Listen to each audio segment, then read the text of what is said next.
We start this broadcast with news from Japan, which is observing the 77th anniversary of world's first atomic bombing. On this day in the year 1945, US B-29 warplane Enola Gay dropped the first atomic bomb called Little Boy on the Japanese city of Hiroshima. The result was something the world never witnessed before. 75,000 people died and an entire city obliterated. This is Hiroshima today. The tolling bells marked the 77th anniversary of the world's first atomic bombing. Thousands packed into the Peace Park in the center of the city, with officials including the United Nations Secretary General warning of a new arms race following Russia's invasion of Ukraine.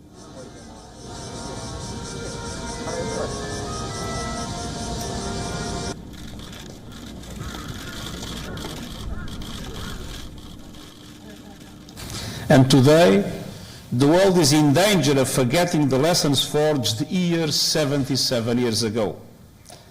Almost 13,000 nuclear weapons are being held. Stockpiles are being upgraded. And the common thread of potential nuclear annihilation runs through geopolitical crises the world over, from the Middle East to the Korean Peninsula to Russia's invasion of Ukraine.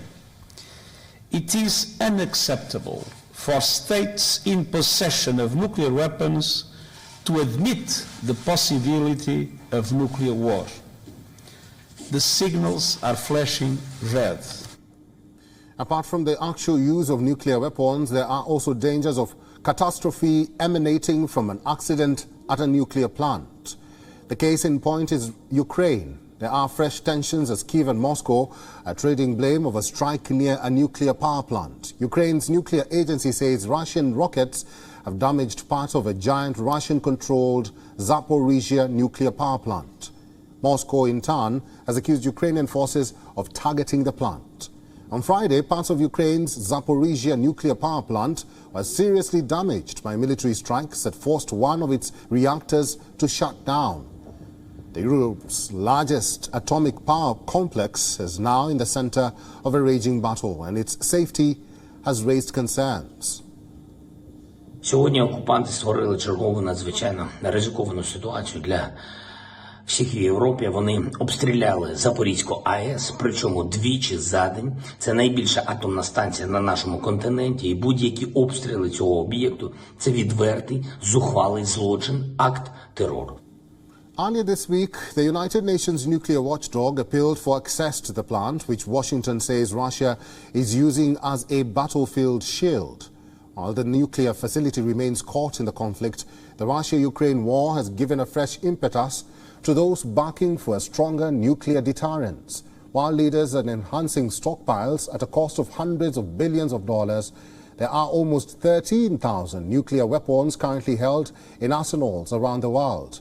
With more nuclear weapons, there is always a danger of, will they be used? There are lessons to be learned from the destruction of Hiroshima and Nagasaki. But are the world leaders listening?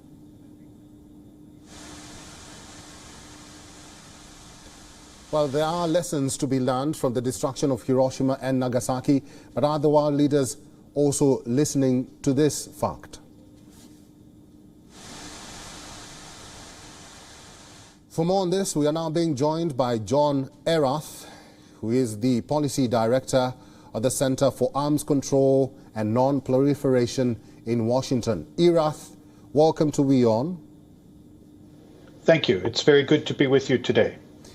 What would be your assessment of what's happening in Ukraine? The destruction of the Zaporizhia nuclear power plant, the blame game that has now popped up between Moscow and Kyiv. Is this a sign of the worst yet to come?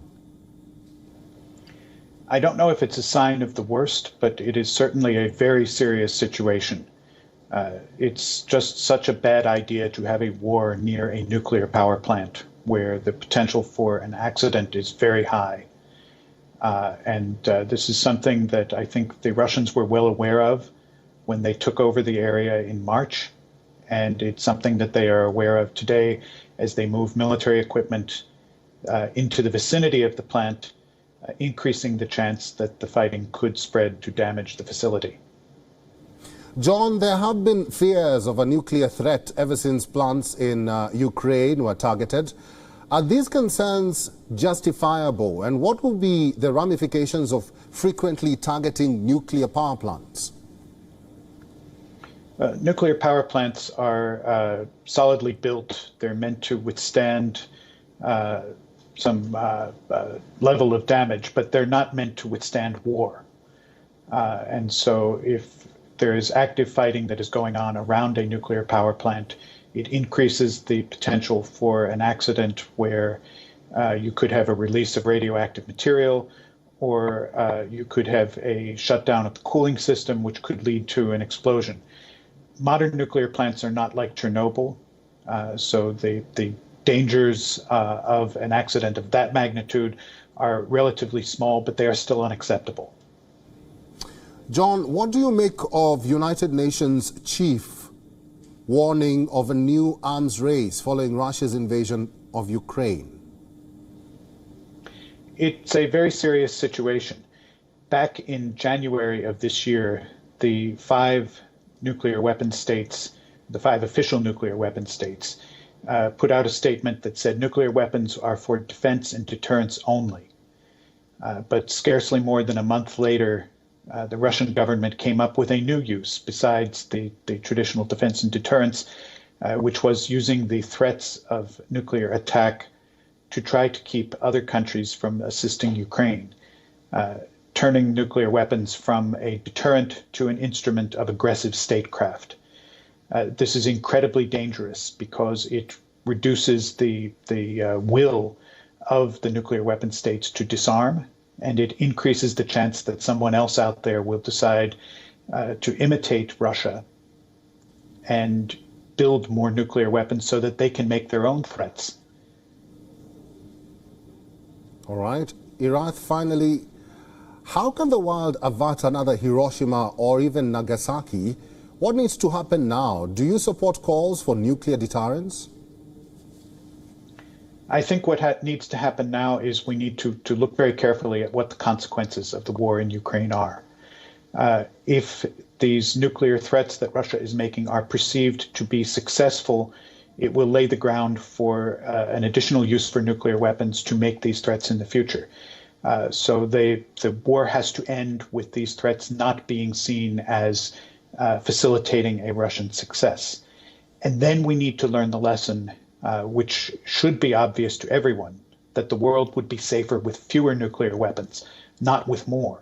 With more weapons comes the greater chance that they would be used, comes a greater chance of accident, comes the greater chance that something like Hiroshima could happen again, and that is unacceptable. Well, I've been talking to John Irath, who is the Policy Director of the Center for Arms Control and Non-Proliferation in Washington. John, thank you very much for making time and for talking to WION today. You're very welcome. WION is now available in your country. Download the app now and get all the news on the move.